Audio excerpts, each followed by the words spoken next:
ফিলিস্তিন সংকটে আমরা কাঁধে কাঁধ মিলিয়ে দাঁড়ানোর জন্যে আপনার মুসলমান হওয়া শর্ত নয়। আপনি যদি একজন মানুষ হয়ে থাকেন তাহলে আপনি গাজাবাসীদের দুঃখে তাদের পাশে দাঁড়াবেন। এটা এমন একটা সংকট নয় যেটা শুধু ধর্মের সাথে সম্পৃক্ত। আপনি যদি একজন মানুষ হয়ে থাকেন, আপনার মধ্যে মানবতাবোধ থেকে থাকে, তাহলে আপনি ঘরে বসে থাকতে পারবেন না। আমরা আমাদের ধর্মীয় দায়িত্ব থেকে, ধর্মীয় জিম্মেদারি থেকে এবং একই সাথে মানবিক দৃষ্টিভঙ্গি থেকে আজকে আমরা এখানে এসেছি। আল্লাহ পাক আমাদের সবার আশাটা যেন কবুল করেন। দ্বিতীয় কথা হচ্ছে আমাদের নিয়াতটাকে বিশুদ্ধ করতে হবে এবং আমাদের ইখলাসটা ঠিক রাখতে হবে। আমরা এখানে কোনো আইওয়াশ বা শোডাউন করতে আসি নাই। আমরা এখানে এসেছি আমাদের মাজলুম ভাইদের পাশে দাঁড়াতে, তাদের পক্ষে দু একটা কথা বলতে। আপনি প্রশ্ন করতে পারেন যে আমরা যদি এখানে মিছিল করি, সমাবেশ করি বা মিটিং করি, এতে কি আমাদের বেশি ফায়দা না গাজাবাসীদের বেশি ফায়দা? আমি আপনাকে জানাবো যে এতে আমাদের ফায়দাটা বেশি গাজাবাসীদের চাইতে। গাজাবাসীদের চাইতে আমাদের ফায়দাটাই বেশি। অন্তত আমাদের মধ্যে সচেতনতা আসবে এবং গাজাবাসীদের পরিণতি আমাদের উপর আসার আগেই আমরা প্রস্তুতি গ্রহণ করার একটা প্রয়াস পাবো ইনশাআল্লাহ। এখন প্রশ্ন হচ্ছে আমরা এখানে কেন এসেছি? একটা গণহত্যার প্রতিবাদ করতে। কি হচ্ছে আমাদের চোখের সামনে আমরা সবাই জানি, এক কথা জেনোসাইড। এক কথা এটা একটা জেনোসাইড। এই জেনোসাইড প্যালেস্টাইনে, শামে এবং আল-কুদসকে কেন্দ্র করে, বাইতুল মুকাদ্দাসকে কেন্দ্র করে, এটাই যে প্রথমবার হচ্ছে এমন নয়। এর আগেও বাদশাহ নেবুজাদনেজার এভাবে জেনোসাইড চালিয়েছিলেন। এরপরে বাদশাহ রোমান সম্রাট টাইটাস তিনিও জেনোসাইড চালিয়েছিলেন। কিন্তু এই জেনোসাইড এবং তৎকালীন জেনোসাইডের মধ্যে অনেক পার্থক্য আছে। এখনকার জেনোসাইডটা হচ্ছে মাজলুমদের উপরে, তৎকালীন জেনোসাইডটা হয়েছিল বেসিক্যালি জালেমদের উপরে। আল্লাহ রাব্বুল আলামিন সূরা বনী ইসরাঈলের মধ্যে বলেছেন, ওয়াইন উদতুম উদনা। বনী ইসরাঈলকে আল্লাহ পাক এই জায়গাটা দিয়েছিলেন, শর্ত দিয়েছিলেন, তোমরা যদি সৎ পথে থাকো আমি আল্লাহ তোমাদের সাথে থাকবো। তোমরা যদি ফাসাদ সৃষ্টি করো আমি তোমাদেরকে পবিত্র ভূমি থেকে বের করে দিব। এর আগে যখন বনু ইসরাঈল ফাসাদ সৃষ্টি করেছিল তখন আল্লাহ রাব্বুল আলামিন তাদেরকে এইভাবে সেখান থেকে, হোলি ল্যান্ড থেকে বের করে দিয়েছিলেন। এরপরে আল্লাহ রাব্বুল আলামিন জায়গাটা মুসলিমদেরকে দিয়েছেন। আর এখন আমরা দেখতে পাচ্ছি যে মাজলুম, নিপীড়িত, নির্যাতিত মানুষের উপর জেনোসাইড চালানো হচ্ছে। আর এই জেনোসাইডের আরেকটা বৈশিষ্ট্য আছে, এটা গোপনে হচ্ছে না, এটা লুকিয়ে হচ্ছে না, এটা মানুষ লোকচক্ষুর আড়ালে করছে না, বরং এটা লাইভ স্ট্রিমিং করে মানুষ করছে। এখন প্রশ্ন হচ্ছে এই জেনোসাইডটা কারা করছে? আমি এখানে জাস্ট উঁচু গলায় চিল্লায় কয়েকটা কথা বলবো, চলে যাবো এই জন্য আসে নাই। আপনাদেরকে আমি জাস্ট কয়েকটা পয়েন্ট টাচ করতে এসেছি, এটা আপনাদের সবার জন্যই কাজে দেবে ইনশাআল্লাহ। প্রথম কথা হচ্ছে এই জেনোসাইডটা হচ্ছে, এটা আমাদেরকে স্বীকৃতি দিতে হবে। এটা কোনো সন্ত্রাস বিরোধী অভিযান চলছে না, এটা হচ্ছে মাজলুমদের উপর জেনোসাইড হচ্ছে। এটা সবার আগে আমাদের মাথায় হজম করতে হবে। এটা কোনো সন্ত্রাস বিরোধী বিদ্রোহ না, সন্ত্রাস বিরোধী কোনো মুভমেন্ট না। হামাসের ভাইরা সন্ত্রাসী নয়, হামাসের ভাইরা সন্ত্রাসী নয়, তারা স্বাধীনতা কামী এবং তাদের উপরে এটা জুলুম হচ্ছে, জেনোসাইড হচ্ছে। তাই জেনোসাইডকে জেনোসাইড বলে স্বীকৃতি দেওয়া এটা সবার আগে আমাদের দাবি। দ্বিতীয় কথা হচ্ছে যে এই জেনোসাইডটা কারা করছে? এই জেনোসাইডটা করা হচ্ছে শুধুমাত্র ইহুদিদের পক্ষ থেকে নয়। আপনাদের অনেকের মধ্যে একটা মিসকনসেপশন আছে যে এই জেনোসাইডটাকে শুধু ইহুদিরা করছে। উত্তর হচ্ছে না, এই জেনোসাইডটা করছে একটা মুভমেন্ট, যে মুভমেন্টের নাম হচ্ছে জায়নিস্ট মুভমেন্ট। আমি খোলামেলা কথা বলছি আপনাদের সামনে, এই কথাগুলো আমরা 5 বছর আগেও বলেছি যে এই মুভমেন্টের পিছনে আছে জায়নিস্টরা, জায়নবাদীরা। জায়নবাদী কারা? জায়নবাদী হচ্ছে পৃথিবীর মধ্যে এক শ্রেণীর নাসারা এবং এক শ্রেণীর ইহুদি। সব নাসারা, সব ইহুদি নয়, এক শ্রেণীর নাসারা, এক শ্রেণীর ইহুদি যারা একে অপরের বন্ধু। প্রশ্ন, এই জায়নিস্ট মুভমেন্ট সম্পর্কে কোরআন কি আমাদেরকে কিছু বলেছে? যে এই কোরআন সমস্ত বিষয়ের সমাধান? অবশ্যই বলেছে।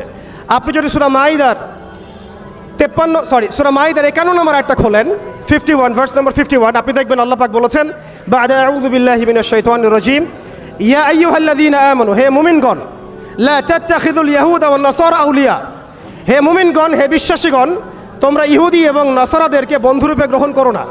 কোন ইহুদি, কোন নাসারাদেরকে? এরপরে আল্লাহ পাক বলেছেন বা'দুহুম আউলিয়া বা'দ, যারা কিনা একে অপরের বন্ধু।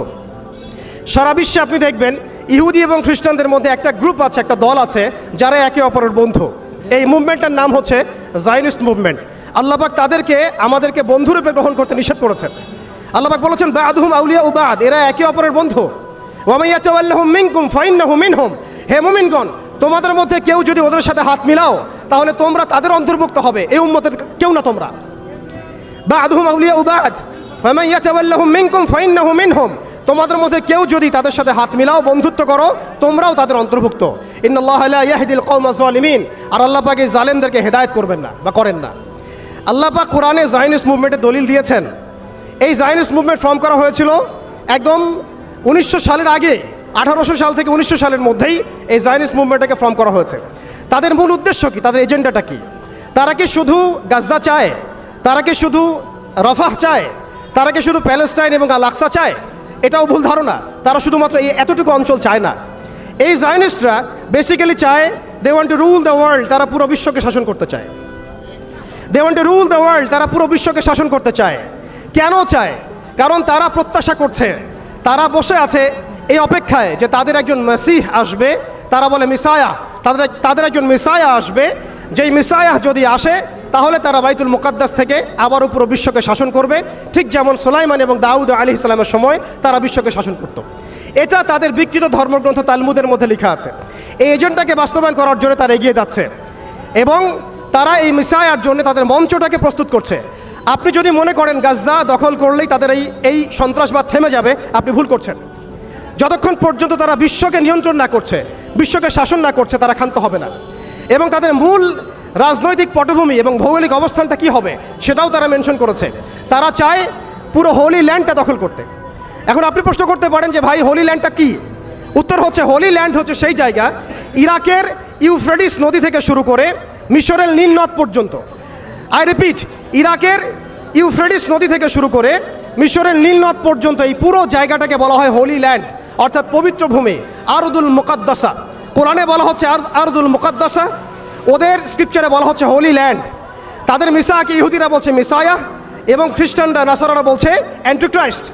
যাকে আমরা চিহ্নিত করছি সে হচ্ছে মাসিহুদ দাজ্জাল। তারা এই হোলি ল্যান্ডটাকে স্বাধীন করতে চায়। তারা মিশরের নীল নদ থেকে শুরু করে ইরাকের ইউফ্রেটিস পর্যন্ত পুরো জায়গাটাই দখল করতে চায়। আপনারা যদি মনে করেন গাজা দখল করার পর তাদের এই হামলা থেমে যাবে, আপনি ভুল করছেন। তারা ততক্ষণ পর্যন্ত ক্ষান্ত হবে না যতক্ষণ পর্যন্ত তারা হোলি ল্যান্ডটা দখল না করছে। এবং শেষ জামানায় যে বৃহত্তর মালহামা বা মহাযুদ্ধের কথা বলা হয়েছে, সেই যুদ্ধ হবে ইরাকের ইউফ্রেটিস নদীর সোনার পাহাড়কে কেন্দ্র করে। আস্তে আস্তে সময় সেদিকে এগিয়ে যাচ্ছে। তাহলে তাদের উদ্দেশ্যটা কি? তাদের উদ্দেশ্য হচ্ছে হোলি ল্যান্ডটাকে দখল করে সেখান থেকে তারা দাজ্জালের শাসন কায়েম করতে চায় সারা বিশ্বে। কারা চায়? জায়নিস্টরা চায়। এই ডটসগুলো যদি আপনি মিলাতে না পারেন এবং শুধু বাইরের চোখ দিয়ে আপনি দেখেন, ভিতরের চোখটাকে অন্ধ রাখেন, আপনি এই ওয়ার্ল্ডের জিও পলিটিক্স বুঝতে পারবেন না। শুধুমাত্র বাহ্যিক স্টাডি দিয়ে, বাহ্যিক জিও পলিটিক্স পড়াশোনা করে, বাহ্যিক ইকোনমিক্স পড়াশোনা করে আপনি এই ওয়ার্ল্ডের প্রকৃত জিও পলিটিক্সকে মেলাতে পারবেন না। অর্থাৎ সামনে আসছে দাজ্জালের শাসন, যেটা নবী সাল্লাল্লাহু আলাইহি ওয়াসাল্লাম ইরশাদ করেছেন যে মাসিহুদ দাজ্জাল এই ইহুদিদেরকে নিয়েই এই বিশ্বকে শাসন করবে 40 দিন। কতদিন? 40 দিন। এবং তার প্রথম দিনটা হচ্ছে 1 বছরের সমান, দ্বিতীয় দিনটা হবে 1 মাসের সমান এবং তৃতীয় দিনটা হবে 1 সপ্তাহের সমান। বাকি দিনগুলো হবে আমাদের দিনের মতোই। এই কথাটা আমাদের প্রিয় নবী মুহাম্মদ রাসূলুল্লাহ সাল্লাল্লাহু আলাইহি ওয়াসাল্লাম তার পবিত্র জবানে বলে গিয়েছেন বিধায় বিশ্ব এদিকে এগিয়ে যাচ্ছে। এরপরে কি হবে সেটাও প্রিয় নবী সাল্লাল্লাহু আলাইহি ওয়াসাল্লাম আমাদেরকে জানিয়ে গিয়েছেন। এইটা আমাদের আসার জায়গা। আমি যে শুরুতে বলেছিলাম যে আমাদের এই সমাবেশটায় আমাদের ফজিলত, আমাদের গুরুত্বটা বেশি তাদের চাইতে। আপনি জানেন এর সমাধান জিহাদ, আপনি যেতে পারছেন না। আপনি জানেন তার সমাধান হচ্ছে সামরিক আগ্রাসন, আপনি চালাতে পারবেন না। আপনি জানেন এর সমাধান হচ্ছে তাদের পুরো শক্তিটাকে শেকড় থেকে কেটে ফেলা, আপনি এটা করতে পারছেন না, কারণ ভবিষ্যতের দিকে পৃথিবী এগিয়ে যাচ্ছে। এরপরের কথা আছে, নবী করিম সাল্লাল্লাহু আলাইহি ওয়াসাল্লাম বলেছেন এই দাজ্জালের শাসন চিরস্থায়ী হবে না। এটাই হচ্ছে আমাদের আসার জায়গা এবং তরুণ প্রজন্মকে এটাই আমরা শেখাতে চাই, জানাতে চাই।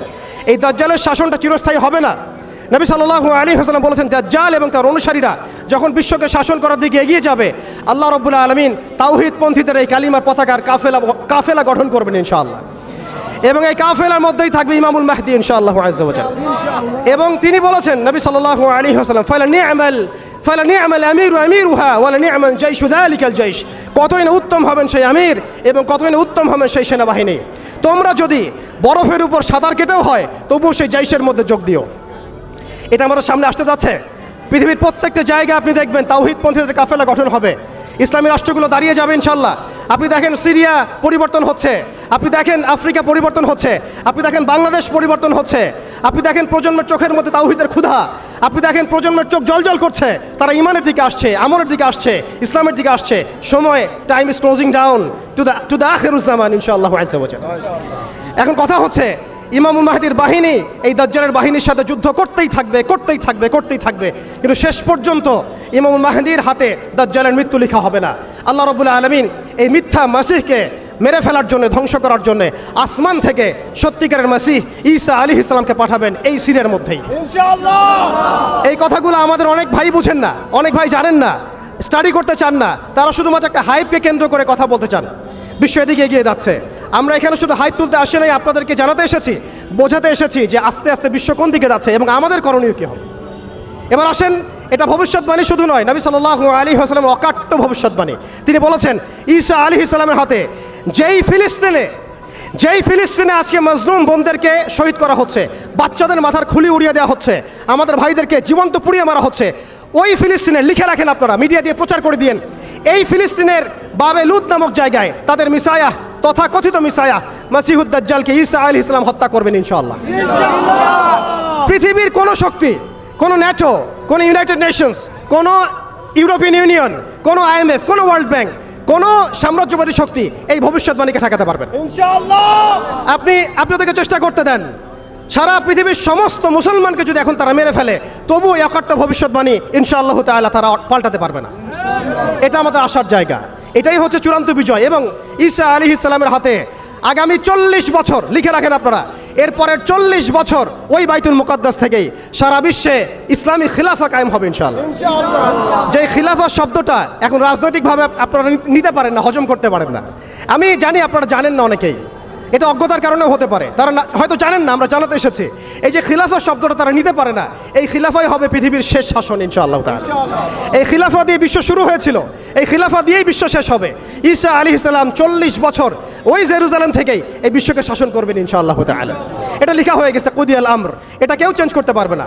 এখন মাঝখানের এই সময়টুকুতে জায়নিস্টরা আসলে কি করেছে এবং আমরা কোন কোন জায়গায় পিছিয়ে গেছি এবং আমাদের করণীয় কি হতে পারে, এটা আমি অল্প কথায় শেষ করে দিব। এক কথায় দেখুন, জায়নিস্ট মুভমেন্ট গঠন করার পরে তারা সর্বপ্রথম, ভালো করে খেয়াল করেন, তারা সর্বপ্রথম একটা ঐক্যবদ্ধ প্ল্যাটফর্ম এনেছে। আমরা দেখেন সারা বিশ্বে এখন পর্যন্ত মুসলিমরা একটা ঐক্যবদ্ধ প্ল্যাটফর্ম করতে পারি নাই।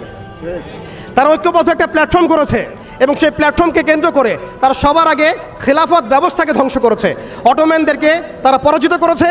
প্রথম বিশ্বযুদ্ধের সেই 1914 থেকে 18-এর মধ্যে তারা বাইতুল মুকাদ্দাসে প্রথম ঢুকেছে এবং তাদের সহযোগী ছিল পশ্চিমা বিশ্ব এবং ব্রিটেন। আজকে আমরা ইসরায়েলের এগেনস্টে কথা বলি ঠিকই, কিন্তু পশ্চিমা বিশ্বের এগেনস্টে আমরা কথা বলতে পারি না, আমরা ব্রিটেনের এগেনস্টে কথা বলতে পারি না। আজকে আমরা ইসরায়েল বিরোধী কথা বলি ঠিকই, আমেরিকার এগেনস্টে আমরা কথা বলতে পারি না। আজকে আমরা তাদের পণ্য বয়কট নিয়ে কথা বলি, এটাও দরকার আছে, কিন্তু তাদের আদর্শ দিয়ে আমাদের ব্যক্তি জীবন, পারিবারিক জীবন, সামাজিক জীবন, ইভেন রাজনৈতিক অর্থনৈতিক জীবন পর্যন্ত ঢেলে সাজানো হয়েছে, এইগুলো আমরা ছাড়তে পারি না। অতএব শুধু এক পেশে দৃষ্টিভঙ্গি দিয়ে আপনি সমস্যার সমাধান করতে পারবেন না। এই সমস্যা অনেক গভীর এবং এটা এত দেরি হয়ে গেছে। আমরা 100 বছর পরে এগুলো নিয়ে কথা বলছি, বিগত 100 বছর আগেই আমাদের এগুলো নিয়ে সচেতন হওয়া উচিত ছিল। এমন নয় যে তৎকালীন সময়কার ভাইরা সচেতন ছিলেন না বা তারা কাজ করেন নাই, করেছেন, কিন্তু এটাই পরীক্ষা, এটা আল্লাহ পাকের মহাপরিকল্পনা। এভাবেই আল্লাহ রাব্বুল আলামিন আমাদেরকে পরীক্ষা করছেন, আমরা হকের পথে থাকি না বাতিলের পথে থাকি। এরপরে এই জায়নিস্ট মুভমেন্ট গঠন করার পর, অটোমান এম্পায়ার থেকে ধ্বংস করার পরে একটা খিলাফা রাষ্ট্র থেকে আমাদেরকে 57টা বিচ্ছিন্ন ছোট ছোট রাষ্ট্র দেওয়া হয়েছে, অর্থাৎ কাঁটাতারের বেড়ার মধ্য দিয়ে আমাদেরকে ভাগ করে ফেলা হয়েছে। এখানকার লক্ষ কোটি যুবক যদি চায় যে আমরা ইসরায়েলে গিয়ে যুদ্ধ করব, তারা যেতে পারবে না। সৌদি আরব থেকে চাইলে যেতে পারবে না, ইয়েমেন থেকে চাইলেও যেতে পারছে না, মিশর থেকে চাইলেও যেতে পারছে না, মালয়েশিয়া থেকে চাইলে যেতে পারছে না, তুরস্ক থেকে চাইলে যেতে পারছে না, পাকিস্তান আফগানিস্তান থেকে চাইলেও অনেকে যেতে পারছেন না। কারণ একটাই, জাতীয়তাবাদ, জাতীয়তাবাদ এবং জাতীয়তাবাদ। আমরা একটা ধোকার মধ্যে আছি। ওরা আমাদেরকে 4টা গোলক ধাঁধায় ফেলে রেখেছে। অটোম্যানদেরকে ধ্বংস করার পরে, খেলাফা ব্যবস্থা ধ্বংস করার পরে যারা আমাদেরকে 4টা দেবতা দিয়ে দিয়েছে। আমি শব্দটা দেবতা বললাম এই অর্থে, কারণ এই মন্ত্রগুলোর আমরা তন্ত্র মন্ত্রগুলোর পূজা করছি আমরা। ওই আইয়ামে জাহিলিয়াতে যেমন ছিল লাত, ওজ্জা, হবল আর মানাত, সেই আইয়ামে জাহিলিয়াতে যেমন ছিল লাত, ওজ্জা, হবল আর মানাত, ঠিক এইভাবে খেলাফত ব্যবস্থা ধ্বংস করার পরে তারা আমাদেরকে প্রথম দিয়েছে জাতীয়তাবাদ বা ন্যাশনালিজম। এর মধ্য দিয়ে আমাদেরকে বিভক্ত করে ফেলেছে তারা। আপনি চাইলেও তাদের সাথে আপনি যোগ দিতে পারবেন না, আপনি চাইলেও হামাসের ভাইদেরকে সাহায্য করতে পারবেন না, আপনি চাইলেও মাজলুমদের পাশে দাঁড়াতে পারছেন না, কারণ কাঁটাতারের বেড়া দিয়ে আপনাকে আটকে দেওয়া হয়েছে। এরপরে ওরা আমাদেরকে গিলিয়ে দিয়েছে ধর্মনিরপেক্ষতাবাদ। এই মতবাদ দিয়ে মানুষকে ধর্মীয় জীবনে ইসলামের মধ্যে সীমাবদ্ধ করা হয়েছে। রাজনৈতিক জীবন, অর্থনৈতিক জীবন, সামাজিক জীবন, শিক্ষা এবং সংস্কৃতির মধ্য থেকে ইসলামকে বিদায় ঘটানো হয়েছে। এটা হচ্ছে একটা কুফুরি মতবাদ, শিরকি মতবাদ। এরপরে দেওয়া হয়েছে আমাদেরকে কমিউনিজম। আমাদের অনেক ভাই এটা বুঝেন না, এটা একটা বৈশ্বিক পুঁজিবাদ। এর মধ্য দিয়ে আপনাকে সুদখোর বানানো হয়েছে এবং নাস্তিক বানানো হয়েছে, আল্লাহ থেকে আপনাকে সরিয়ে ফেলা হয়েছে। কালিমার পতাকা লা ইলাহা ইল্লাল্লাহ মুহাম্মাদুর রাসূলুল্লাহ থেকে আপনাকে সরায় দেওয়া হয়েছে। এরপরে আরেকটা মতবাদ দেওয়া হয়েছে তথাকথিত গণতন্ত্র। এই গোলকধাঁধে আমরা অনেকে পড়ে গেছি। এই তথাকথিত গণতন্ত্রগুলো, ধর্মনিরপেক্ষতাবাদ, জাতীয়তাবাদ, এই কমিউনিজম, এই সমস্যার হাল আপনাকে কখনোই দিবে না। এরা আপনাকে একটা গোলকধাঁধে ফেলে রাখবে। এরা আপনাকে চারতন্ত্রের পূজায় লিপ্ত রেখেছে এবং এর মধ্য দিয়ে আপনাদেরকে ইন্টারনালি তারা ব্যস্ত রেখেছে। এক ভাই আরেক ভাইয়ের সাথে মারামারি করতে থাকবেন, একটা জাতিগত ঐক্য কখনো আপনি করতে পারবেন না। এই মন্ত্রগুলো দিয়ে আমাদেরকে বিভক্ত করে দেওয়ার পরে তারা ব্যাংকিং ব্যবস্থার নিয়ন্ত্রণ নিয়েছে ওয়ার্ল্ড ব্যাংকের মধ্য দিয়ে, IMF এর মধ্য দিয়ে, ইত্যাদি ব্যবস্থার মধ্য দিয়ে, ফেডারেল রিজার্ভ ব্যাংকের মধ্য দিয়ে। শুধু তাই নয়, তারা আমাদের গোল্ড কয়েন, গোল্ড দিনার, সিলভার দিরহামকে উঠিয়ে দিয়েছে, দিয়ে আমাদেরকে কাগজের টাকা দিয়েছে যার মধ্যে ইন্টার্নশিপ কোনো ভ্যালু নাই। এটা অরিজিনাল কোনো সম্পত্তি না। এরপরে তারা আমাদেরকে কান্ট্রিতে তো বিভক্ত করেছেই, তন্ত্রমন্ত্র গিলিয়েছেই, ব্যাংকিং ব্যবস্থা তো দখল করেছেই, ইউনাইটেড নেশনসও গঠন করেছে, সমস্ত বড় বড় মিডিয়াগুলো তারা হাতের কবজার মধ্যে নিয়ে এসেছে। আপনি খেয়াল করে দেখেন, পুরো বিশ্বে মিডিয়া দিয়ে তারা যুদ্ধ চালিয়েছে, পুরো বিশ্বে মিডিয়া দিয়েই তারা মুসলমানদেরকে জঙ্গি সন্ত্রাসী বানিয়েছে। পুরো বিশ্বে বড় বড় মিডিয়াগুলোর মধ্য দিয়ে তারা মুসলমানদেরকে জঙ্গি এবং সন্ত্রাসী বানিয়েছে। এটা সত্য কথা, সবাই জানি আমরা এগুলো। আমরা সত্যের পথে দাঁড়াই, এখনো সময় আছে, আল্লাহ পাক আমাদেরকে বোঝার তৌফিক দান করেন। এরপর তারা প্রযুক্তিগত নিয়ন্ত্রণ নিয়েছে। আপনি দেখেন AI সিস্টেমের মধ্য দিয়ে ঘরে বসে কিবোর্ডের একটা ক্লিপের মধ্য দিয়ে দূর থেকে একটা মানুষকে বোম মেরে উড়িয়ে দিচ্ছে। আপনি এটাকে কীভাবে নিচ্ছেন? এরা প্রযুক্তিগত উৎকর্ষের দিকে এতদূর চলে গিয়েছে যে ঘরে বসে তারা যে কোনো মানুষকে হত্যা করার এখতিয়ার নিয়ে নিয়েছে। সমস্ত মুসলিমদের ডেটা, সমস্ত মুসলিমদের তথ্য, সমস্ত মুসলিম কান্ট্রির ইন্টারনাল যে অ্যাক্সেসগুলো, এই সমস্ত কিছু তাদের নখদর্পণে চলে আসছে শুধুমাত্র প্রযুক্তিগত উৎকর্ষের মধ্য দিয়ে। শুধু তাই নয়, ব্যাংকিং সিস্টেম, প্রযুক্তিগত উৎকর্ষ, মিডিয়া ছাড়াও তারা শিল্প, সংস্কৃতি এবং আদর্শগত দিক থেকেও আমাদেরকে তাদের দাস বানিয়ে দিয়েছে। এইভাবে আস্তে আস্তে আস্তে আস্তে, একদিনে নয় ভাই, প্রিয় ভাইয়েরা, তাওহীদি জনতা, একদিনে নয়, বিগত প্রায় 100 বছর তারা এইভাবে মুসলিমদেরকে দমন পীড়নের মধ্য দিয়ে, একটা বড় মাস্টার প্ল্যানের মধ্য দিয়ে শুধুমাত্র একটা কাজই করে যাচ্ছে, তারা মাসিহুদ দাজ্জালের আগমনের জন্য এই পবিত্র ভূমির জায়গাটাকে উন্মুক্ত করছে। এর বেশি আর কিচ্ছু না, এর বেশি আর কিচ্ছু না। আপনি যত কিছুই Milan, dot Milan, United Nations Milan, European union Milan, ওদের প্রযুক্তিগত উন্নয়ন মিলান, মানুষ চাঁদে যাচ্ছে, মঙ্গলে যাবে, ঠিক আছে, গণতন্ত্র কায়েম হবে, ইত্যাদি ইত্যাদি, ইলেকশন হবে, যা কিছু আপনি মিলান, আখিরুজ্জামানের কনক্লুশন এখানে গিয়ে মিলবে। অতএব আমাদের সবাইকে আমাদের ভিতরের চোখটাকে উন্মুক্ত করতে হবে। এই সময়টুকুর মধ্যে আমরা এই গোলকধাঁধার মধ্যে পড়ে গেছি, এটা আমাদের পরীক্ষা।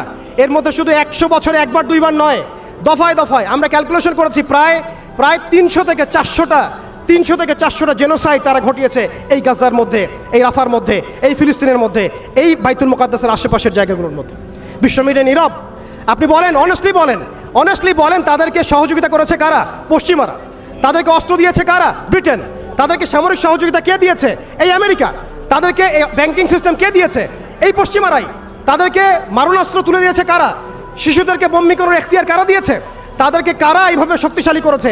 উত্তর এক কথায় আসবে, পশ্চিমা বিশ্ব, আমেরিকান রেজিম এবং এ জায়নিস্ট মুভমেন্ট। অতএব আপনাকে আমাকে সতর্ক হতে হবে।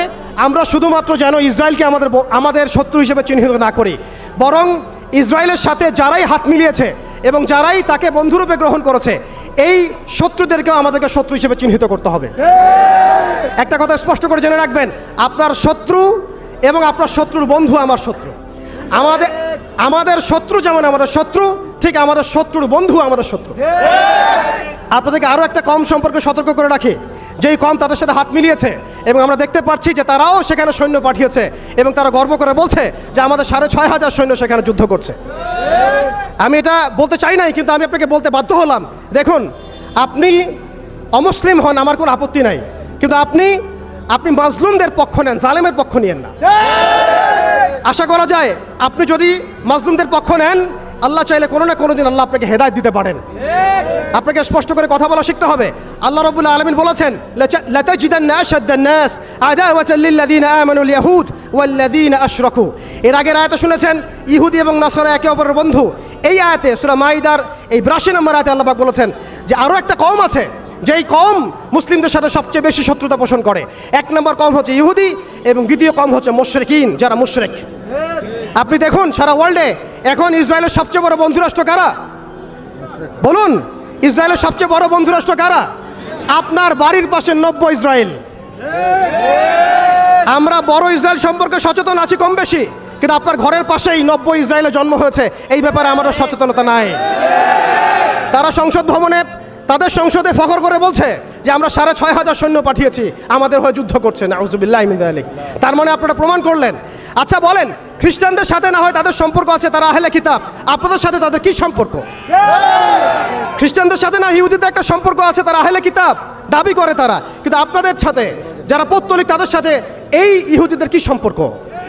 শুধু তাই নয়, আমরা লক্ষ্য করছি, আমরা আমাদের পার্শ্ববর্তী নব্য ইসরায়েলের মধ্যে লক্ষ্য করছি মুসলিমদেরকে তারাবির নামাজে টর্চার করা হলো, হোলি উৎসবের নামে মুসলিমদেরকে নির্যাতন করা হলো।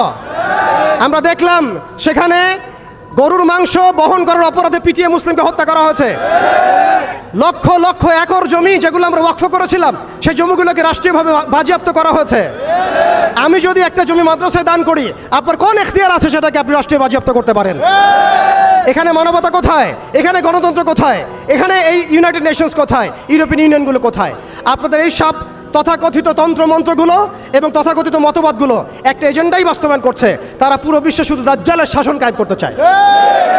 এখন মুসলিম ভাইরা, সর্বশেষ কথা হচ্ছে, আমরা উদাত্তভাবে আহ্বান জানাবো, আপনি যে কোনো ধর্মের হন, যে কোনো বর্ণের হন, আপনি যে কোনো ভাষার হন, যে কোনো জাতির হন, আপনি জালেমের পক্ষ নিয়েন না, মাজলুমের পক্ষ নেন। এখানে আমরা আপনাদেরকে কটাক্ষ করতে আসি নাই, আমরা সত্য উন্মোচন করতে আসছি। আপনি জালেমের পক্ষ নিয়েন না, মাজলুমের পক্ষ নেন। আল্লাহ চান তো কোনো না কোনো দিন আল্লাহ আপনাকে হেদায়েত দিবেন ইনশাআল্লাহ। আপনি মানবতার দাবি থেকে এই জায়গায় দাঁড়ান। এই অবস্থা যখন চলছিল তখন কি আমরা ঘুমিয়েছিলাম? উত্তর না। বিগত 100 বছর আমরা ঘুমিয়ে থাকি নাই, সবাই চেষ্টা করেছে কম বেশি, কিন্তু এই সব তন্ত্রমন্ত্রের জালের মধ্যে পড়ে, এই সব তন্ত্রমন্ত্রের গোলকধাঁধায় পড়ে, এই সব নৈতিকতার অবক্ষয়, ইমানের দুর্বলতা, হারাম খাওয়া, সুদে লিপ্ত হওয়া, আমাদের এই মাদক, এই জেনা, এই ফ্রি মিক্সিং, এই পর্নোগ্রাফি, এই সমস্ত কিছুর মধ্য দিয়ে আজকে আমরা আমাদের সেই ইমানি জাজবাকে হারিয়ে ফেলেছি। এখন সময় হচ্ছে সেই জাজবাকে আবার ফিরিয়ে নিয়ে আসা। অতএব আমাদের করণীয় এখান থেকে উঠে আসবে। দেখুন, আপনি গাজায় গিয়ে যুদ্ধ করতে না পারলেও যে অনিবার্য যুদ্ধ তারা আমাদের উপর চাপিয়ে দিবে, সেটা কিন্তু এই অঞ্চলের দিকেও ছড়িয়ে পড়বেই পড়বে। কারণ হাদিসের মধ্যে এসেছে যে মাসিহুদ দাজ্জাল পুরো বিশ্বকে শাসন করবে, শুধুমাত্র মক্কা মদিনায় ঢুকতে পারবে না। অতএব সারা বিশ্বের মধ্যে সে যুদ্ধের দাবানল ছড়িয়ে দিবে, এতে কোনো সন্দেহ নাই। আপনি খেয়াল করে দেখেন, আফ্রিকার কন্টিনেন্ট, ইয়েমেনের কন্টিনেন্ট, অ্যারাবিয়ান কন্টিনেন্ট এবং আমাদের এই আঞ্চলিক কন্টিনেন্ট, প্রত্যেকটা কন্টিনেন্টের মধ্যেই তারা যুদ্ধ ছড়িয়ে দিয়েছে এবং তারা একটা ভাষা আমাদেরকে শিখিয়ে দিয়েছে, অপশন দিয়ে দিয়েছে, হয় আপনি তাদের দাসত্ব করবেন, না হলে আপনি মরবেন। তারা আপনাকে আমাকে একটা অপশন দিয়েছে, আপনি তাদের দাসত্ব করেন, তারা আপনাকে ভালো রাখবে, আপনি তাদের দাসত্ব করবেন না, তারা আপনাকে মাটির সাথে মিশিয়ে ফেলবে। যেসব মুসলিম কান্ট্রি, দেখুন খেয়াল করে, যেসব মুসলিম কান্ট্রি তাদের দাসত্ব করেছে, যেসব মুসলিম কান্ট্রি তাদের দাসত্ব করেছে, তাদের আনুগত্য করেছে, সেই সব আরব মুসলিম কান্ট্রিকে তারা কিছুই বলছে না, কিছুই করছে না। তাদের কাছে তেল আছে, সেই তেল তারা দিচ্ছে, তাদের কাছে অর্থনৈতিক সাপোর্ট আছে, তারা দিচ্ছে। তাদের জমি ব্যবহার করে সেখানে বোম্বিং করা হয়েছে। আমরা দেখেছি কিভাবে পাকিস্তানের জমি ব্যবহার করে আফগানিস্তানে বোম্বিং করা হয়েছে। আমরা দেখেছিলাম ইরাক ইরান যুদ্ধ লাগিয়ে সেখানে বোম্বিং করা হয়েছিল। আমরা লিবিয়া, সোমালিয়া, মালি, এই তারপরে আপনার ইয়েমেন, জর্ডান, লেবানন, প্রত্যেকটা জায়গার মিসাল দিতে পারি যেখানে মুসলিম ভূমিগুলোকে ব্যবহার করে তারা মুসলিমদের উপর বোম্বিং করেছে আর মুনাফিকদেরকে তাদের সহযোগী হিসেবে রেখেছে। অতএব তাদের অপশন হচ্ছে, হয় আপনি তাদের দাসত্ব করবেন, না হলে মরবেন। যারা দাসত্ব করেছে তারা সুখে আছে, তাদের কোনো সমস্যা নাই। ইভেন গাজ্জাবাসীর কান্না ওদের কানে পৌঁছায় না, এই বাচ্চাদের মগজের খুলি তাদের কাছে, তাদের চোখে ভাসে না, এই বোনদের ধর্ষণের চিৎকার তাদের কাছে যায় না, এই শিশুদের হাহাকার তাদের কাছে যায় না, এক ফোঁটা পানির জন্য তারা কাঁদছে, এই কান্না তাদের কাছে যায় না। তাদের এই হৃদয় নেফাক দিয়ে এমনভাবে পরিপূর্ণ হয়ে গেছে, তাদের কাছে এই মানবতাহীনতার এই কাজগুলো, দৃষ্টান্তগুলো ওদের কলবের মধ্যে কোনোই দাগ কাটছে না। প্রিয় ভাইরা, এটা কেন হয়েছে? তাদের নেফাকির কারণে। অতএব আপনি যদি দাসত্ব করেন, নেফাকিতে চলে যান, আপনারও কোনো সমস্যা হবে না। কিন্তু আমি অনেস্টলি প্রশ্ন করতে চাই, আপনার মধ্যে কি আল্লাহর ভয় নাই? আপনার আমার মধ্যে কি কাল কিয়ামতের মাঠে জবাবদিহিতার ভয় নাই? আপনি আমি কি লা ইলাহা ইল্লাল্লাহ বিশ্বাস করি না? আপনি আমি কি মুহাম্মদুর রাসূলুল্লাহ বিশ্বাস করি না? আপনি আমি কি মুহাম্মদ রাসূলুল্লাহর উম্মত নই? অতএব আমরাও কখনোই কারো দাসত্বের দিকে যাব না ইনশাআল্লাহ।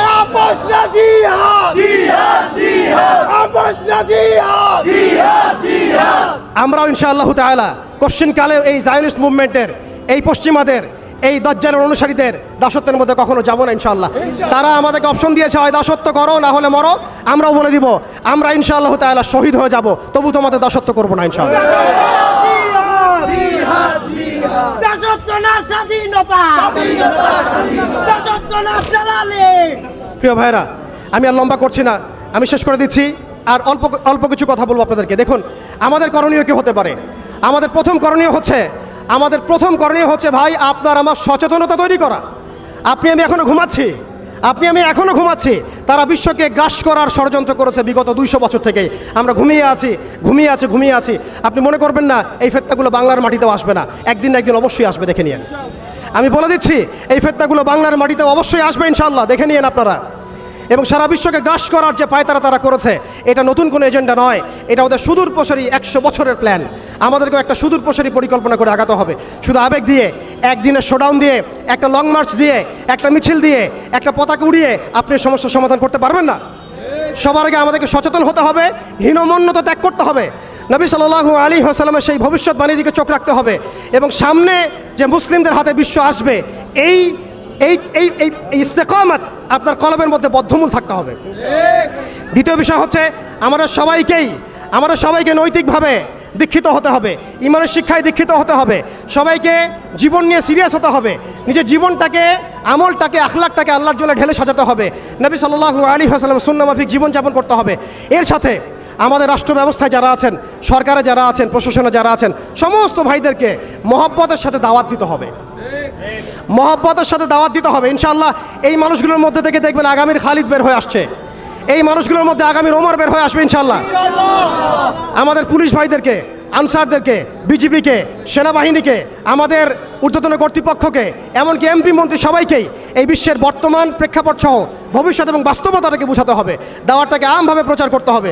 একই সাথে আমাদের দেশের মধ্যে যত ইসলামিক দল আছে, যত ইসলাম ভাবাপন্থী, ইসলামিক মনোভাব সম্পন্ন মানুষ আছে, তাদের সবার মধ্যে একটা ঐক্যবদ্ধ প্ল্যাটফর্ম নিয়ে আসতে হবে। এখানেও যদি আপনি সাম্প্রদায়িক হয়ে যান, আপনি আগামীতে বাংলাদেশের কনফ্লিক্ট এড়াতে পারবেন না, আমরা সেই যুদ্ধে জিততে পারবো না। আমাদের অনৈক্যই হচ্ছে আমাদের সবচেয়ে বড় দুর্বলতা। এই অনৈক্যটাকে আমাদেরকে দূর করতে হবে। আল্লাহ পাক তৌফিক দান করেন।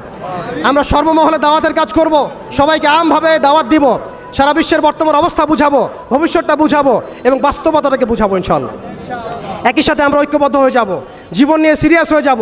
আমরা আমাদের জায়গা থেকে যা পারি, যার যা সামর্থ্য আছে, বলতে পারলে বলবেন, লিখতে পারলে লিখবেন, অর্থনৈতিক সহযোগিতা করতে পারলে সেটা করবেন। আপনি যদি ভালো স্কলার হন, আপনি ইলম দিয়ে খেদমত করবেন। আপনি পলিটিক্যাল লিডার হলে আপনি পলিটিক্স দিয়ে খেদমত করবেন। ইকোনমিস্ট হলে ইকোনমি দিয়ে খেদমত করবেন। আপনার মধ্যে প্রযুক্তিগত যদি উৎকর্ষ থাকে, সেটা দিয়ে আপনি উম্মাকে খেদমত করেন।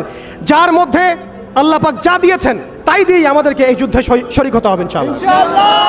মনে রাখবেন, দাঁড়ান, মনে রাখবেন, জিহাদ শুধুমাত্র একটা আবেগের নাম নয়, জিহাদ হচ্ছে একটা পরিকল্পিত পদক্ষেপ। আপনি খেয়াল করে দেখেন, আজকে আমরা এই জায়গায় চলে আসছি শুধুমাত্র একমুখী, তাদের সামরিক আগ্রাসনের ভিত্তিতে নয়। আমাদের সেনাবাহিনী কম নাই, আমাদের জমি কম নাই, আমাদের দেশ কম নাই, আমাদেরও প্রযুক্তি কম নাই। তাহলে আমরা এই পর্যায়ে কেন আসলাম? উত্তরগুলো আপনি খুঁজে বের করেন। আমাদেরও সেনাবাহিনী আছে, আমাদেরও রাষ্ট্র আছে, আমাদেরও জনবল আছে, আমাদের 200 কোটি মুসলমান আছে, আমাদের অর্থ ব্যবস্থা আছে, আমাদেরকে আল্লাহ পাক জমিন দিয়েছেন, কি দেন নাই আল্লাহ রাব্বুল আলামিন আমাদেরকে? তারপরে কেন এই জায়গায়? এর উত্তর আপনি খুঁজে বের করেন। উত্তর হচ্ছে একটাই, আল্লাহ পাক কোরআনে বলেছেন, ইন তানসুরুল্লাহ ইয়ানসুরুকুম। ভালো করে শুনেন, সূরা মুহাম্মদ পড়ে দেখবেন, ইন তানসুরুল্লাহ ইয়ানসুরুকুম। তোমরা যদি আল্লাহকে সাহায্য করো, তবেই আল্লাহ তোমাদেরকে সাহায্য করবেন। আমরা সবাই ব্যক্তি পূজায় লিপ্ত হয়েছি, দুনিয়া পূজায় লিপ্ত হয়েছি, আমরা সবাই দুনিয়াদারি নিয়ে ব্যস্ত হয়ে গেছি। আর যখন আমাদের ভাইরা মারা যাচ্ছে, তখন আমরা মায়া কান্না দেখাচ্ছি। এইসব ভণ্ডামি দিয়ে জিহাদ হবে না, এইসব ভণ্ডামি দিয়ে বাইতুল মুকাদ্দাস বিজয় হবে না। আল্লাহর কাছে ফিরে আসেন, পরিপূর্ণ দ্বীনে দীক্ষিত হন। ইন তানসুরুল্লাহ ইয়ানসুরকুম। তোমরা আল্লাহকে সাহায্য করো, অর্থাৎ তোমরা আল্লাহর দ্বীনকে সাহায্য করো, আল্লাহ তোমাদেরকে সাহায্য করবেন। ওয়া ইউসাব্বিত আকদামাকুম। তোমাদের পা আল্লাহ পাক শক্ত করে দিবেন। আল্লাহ সতর্ক করেছেন, ওয়া ইন তাতাওয়াল্লাউ। তোমরা যদি মুখ ফিরায় নাও, আল্লাহ থেকে তোমরা যদি মুখ ফিরায় নাও, ইস্তাবদিল কওমান গায়রাকুম। আল্লাহ পাক তোমাদেরকে সরাই দিয়ে নতুন কওমকে নিয়ে আসবেন। সুম্মা লা ইয়াকুনু আমসালাকুম। তারা তোমাদের মতো অপদার্থ হবে না। এটা আল্লাহ পাকের দ্ব্যর্থহীন ঘোষণা। অতএব পরিপূর্ণ ইসলামে দীক্ষিত হতে হবে, আমরা সবাইকে ইসলামে ফিরে আসতে হবে, ওলামায়ে কেরামের সাথে সম্পর্ক রাখা এবং একই সাথে জাতিগত একটা ঐক্য গঠন করা। জাতিগত ঐক্য গঠন করে একটা শরিয়া রাষ্ট্র কায়েম করে একটা পরিপূর্ণ ইসলামী রাষ্ট্র কায়েম করে, নবী সাল্লাল্লাহু আলাইহি ওয়াসাল্লামের সুন্নত অনুযায়ী একটা মদিনা রাষ্ট্র কায়েম করে আপনি আন্তর্জাতিক মহলে চাপ দিতে পারবেন ইনশাআল্লাহ তাআলা। আর যদি সেটা না হয়, আর যদি আমাদের রাষ্ট্র ব্যবস্থা, সরকার ব্যবস্থা, প্রশাসন এগুলোর ধার না ধরেন, তাহলে আমি বলে দিচ্ছি, আপনারা লিখে রাখেন, আজকে গাজ্জাবাসীর যে অবস্থা হয়েছে, আজকে ইরাক, সিরিয়া, লেবানন, জর্ডান এগুলোর যে অবস্থা হয়েছে, আমাদেরও যে সেই অবস্থা হবে না এর কোনো গ্যারান্টি নাই। মিয়ানমার আমাদের উপর যেভাবে রোহিঙ্গাদেরকে চাপিয়ে দিয়েছে, আপনি আমি কোথায় যাব? আমাদের উপর যদি এরকম অবস্থা চাপিয়ে দেওয়া হয়, আপনাকে আমাকে কি ভুটান জায়গা দিবে? আপনাকে আমাকে নেপাল জায়গা দিবে? আপনাকে আমাকে কি মায়ানমার জায়গা দিবে? আপনাকে আমাকে কি ভারত জায়গা দিবে? আপনাকে আমাকে কি পাকিস্তানও জায়গা দিবে? অতএব আমাদের এই জমিনে, আমাদের এই সংগ্রাম, আমাদের এই জিহাদ আমাদেরকেই করতে হবে, আমাদের ইসলাহ আমাদেরকেই করতে হবে, আমাদের ভবিষ্যৎ আমাদেরকেই করতে হবে। আল্লাহ পাক বোঝার তৌফিক দান করেন। বাংলাদেশের এই অবস্থায় এখন একটা ইসলামী রাষ্ট্র গঠনের কোনো বিকল্প নাই।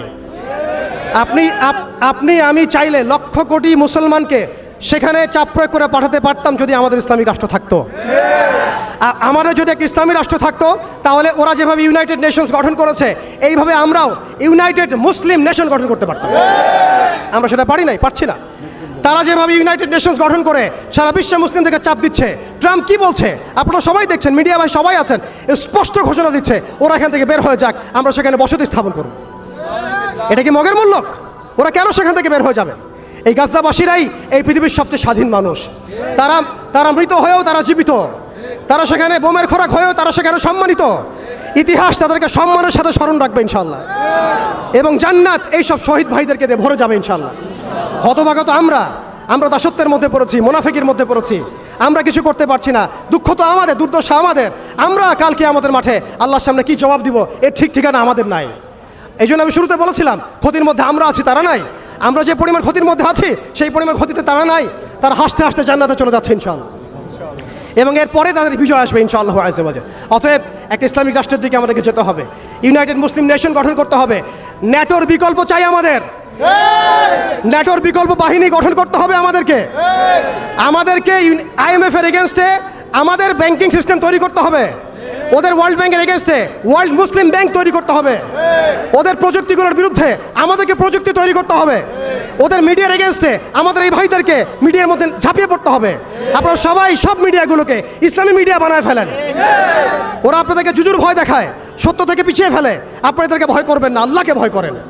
ওয়ালা তাখাফুহুম ইত্তাকুল্লাহ, আল্লাহকে ভয় করেন, তাদেরকে ভয় করবেন না। আল্লাহ রাব্বুল আলামিন আমরা সবাইকে যেন ঈমানদার হওয়ার তৌফিক দান করেন।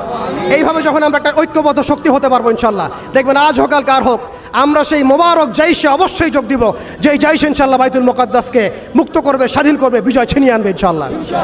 এই বিষয় মনের মধ্যে কোনো রকম হীনমন্যতা রাখবেন না, কোনো প্রকার সংশয় রাখবেন না যে আগামীতে অবশ্যই সেই বাইতুল মুকাদ্দাস থেকে কালিমা লা ইলাহা ইল্লাল্লাহ মুহাম্মাদুর রাসূলুল্লাহর এই পতাকাই উড়বে ইনশাআল্লাহ তাআলা।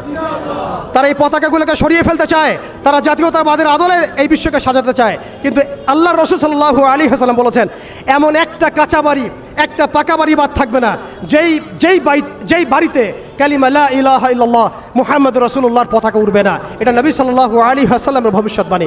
আল্লাহ পাক আমাদের সবাইকে সেই মকবুল কাফেলায় শরীক হওয়ার তৌফিক দান করেন, আমাদেরকে আল্লাহ পাক ইসলাহ দান করেন, আমাদেরকে আল্লাহ পাক সেই হারানোর সম্মান আবার ফিরায় দেন।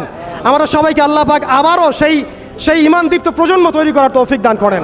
আল্লাহ পাক আমাদের সরকারকে শক্তিশালী করেন, একটা ইসলামী রাষ্ট্র গঠন করার তৌফিক দান করেন। আল্লাহ পাক আমাদের সবাইকে প্রযুক্তিগত উন্নয়ন দান করেন, অর্থনৈতিক উন্নয়ন দান করেন, মিডিয়ার উন্নয়ন দান করেন। আল্লাহ পাক আমাদেরকে স্বতন্ত্র ব্যাংকিং সিস্টেম দান করেন, স্বতন্ত্র সামরিক বাহিনী গঠন করার তৌফিক দান করেন। এবং আরেকটা পয়েন্ট হচ্ছে যে আমাদেরকে অস্ত্র শস্ত্রে সুসজ্জিত হতে হবে। জিহাদ একটা বড় বিষয়, আমাদের সবাইকে অস্ত্র শস্ত্র সজ্জিত হতে হবে প্রত্যেক মুসলিম কান্ট্রিকে। আমি এখানে ব্যক্তিগতভাবে বলি নাই, আমি বলেছি প্রত্যেক মুসলিম কান্ট্রিকেই সামরিক দিক থেকে এতটা শক্তিশালী হতে হবে যাতে ওরা আমাদেরকে চোখ রাগাতে না পারে, বরং আমরাই এমনভাবে চোখ রাগামো যেন ওরা এই বিশ্বের মানচিত্র থেকে মুছে যায়। কিম জং উনের মতো একজন মানুষ যিনি উত্তর কোরিয়ার মতো ছোট্ট একটা রাষ্ট্রকে আজকে নিউক্লিয়ার রাষ্ট্রে পরিণত করেছেন, আমাদেরকে সেই সক্ষমতা ছিল না, আমাদেরকে সেই প্রতিভা ছিল না, আমাদেরকে সেই জনবল ছিল না। অতএব প্রত্যেক মুসলিম কান্ট্রিকেই নিউক্লিয়ার ওয়েপেন্স তৈরির দিকে যেতে হবে, মিসাইল তৈরির দিকে যেতে হবে, প্রযুক্তিগত উন্নয়নের দিকে যেতে হবে, ঐক্যবদ্ধ প্ল্যাটফর্মের দিকে যেতে হবে। একসাথে সবাই মিলে আমরা যখন এই সমস্যার সমাধানে হাত লাগাবো, কাঁধে কাঁধ মেলাবো, দেখবেন এই ছোট্ট ইহুদি রাষ্ট্র কিছুই করতে পারবে না, পশ্চিমা বিশ্বই কিছুই করতে পারবে না, এমনকি পুরো দাজ্জালের বাহিনী মিলেও এই বিশ্বে ইসলামের বিজয় ঠেকাতে পারবে না ইনশাআল্লাহ। আমি আজকে আপনাদের সামনে শুধুমাত্র কিছু আবেগী কথাবার্তা বলতে আসি নাই, আমি কিছু প্র্যাকটিক্যাল কথা বলতে এসেছিলাম। জানি না কতটুকু বোঝাতে পেরেছি। এই বিশ্ব তার ফিউচারের দিকে এগিয়ে যাচ্ছে, এটা কোনো কাকতালীয় বিষয় নয়। সারা বিশ্বে যা হচ্ছে এই ব্যাপারে আমাদেরকে পড়াশোনা করতে হবে, আমাদের সচেতন হতে হবে, আমাদেরকে দাওয়াতের মেহনত বাড়াতে হবে। এমন এমন কিছু ইভেন্ট আমাদের সামনে আল্লাহ পাক দেন, ইস্যু দেন, যে ইস্যুগুলোতে আমরা ঐক্যবদ্ধ হতে পারি। ফিলিস্তিন ইস্যু হচ্ছে তার মধ্যে অন্যতম একটা সেরা ইস্যু। আমরা যদি এই ইস্যুতে ঐক্যবদ্ধ হতে না পারি তাহলে আল্লাহর কসম জানি না আর কোন ইস্যুতে আমরা ঐক্যবদ্ধ হতে পারবো। অতএব আমরা সবাইকে আল্লাহ পাক যেন কবুল করেন, মঞ্জুর করেন। ফিলিস্তিন ইস্যুতে আমাদেরকে সোচ্চার করেন, সচেতন করেন। আমরা সবাই বলবো, লিখবো, কথা বলবো, সরকারকে চাপ প্রয়োগ করবো, সরকারকে অনুরোধ করব তারা যেন বিশ্ব মিডিয়াতে, বিশ্ব মানচিত্রে, বিশ্বের প্ল্যাটফর্মগুলোতে একটা বলিষ্ঠ ভূমিকা রাখেন যে হ্যাঁ আমরা বাংলাদেশের মুসলিমরা, বাঙালি মুসলিমরা আমরা সেই ভাইদের সাথে আছি। ইনশাআল্লাহ তাআলা অচিরেই আমরা আমাদের দেশকে ইসলামী আদলে গড়ে তুলবো ইনশাআল্লাহ তাআলা, এবং আমাদের এই তরুণ প্রজন্মকে প্রশিক্ষিত করবো ইনশাআল্লাহ। ইনশাআল্লাহ আমরা একটা সামগ্রিক জিহাদের দিকে যাবো ইনশাআল্লাহ। আমরা ইনশাআল্লাহ তাআলা একটা ঐক্যবদ্ধ জাতি করে এমনভাবে বিশ্বের বুকে দাঁড়াবো যে বাংলাদেশকে কেউ কটাক্ষ করতে পারবে না ইনশাআল্লাহ, আমাদেরকে তুচ্ছ তাচ্ছিল্য করতে পারবে না ইনশাআল্লাহ, আমাদেরকে রক্তচক্ষু দেখাতে পারবে না ইনশাআল্লাহ। একদিন না একদিন আমরা সেই বিজয়ী কাফেলায় শরীক হবই হবে ইনশাআল্লাহ। অতএব আজকে যেগুলো চলছে এগুলো দিয়ে আপনি এই সমস্যার সমাধান করতে পারবেন না। এই সমস্যাগুলো সমাধান করতে হলে আমাদেরকে ভিতর থেকে কাজ করতে হবে। আল্লাহ পাক আমরা সবাইকে কথাগুলো বোঝার, আমল করার তৌফিক দান করেন, আমিন। আমি একটু হয়তো বেশি সময় নিয়ে ফেলেছি, এই জন্য আন্তরিকভাবে দুঃখিত। আজকে যে মিডিয়া ভাইরা এসেছেন, আমি আমার জায়গা থেকে, আমাদের পুরো টিমের জায়গা থেকে আপনাদের সবাইকে অনেক অনেক জাযাকুমুল্লাহ, অনেক অনেক দোয়া, অনেক অনেক শুভকামনা জানাচ্ছি। আল্লাহ পাক যেন আপনাদের সবাইকে এভাবেই সত্যের পথে দাঁড়ানোর তৌফিক দান করেন।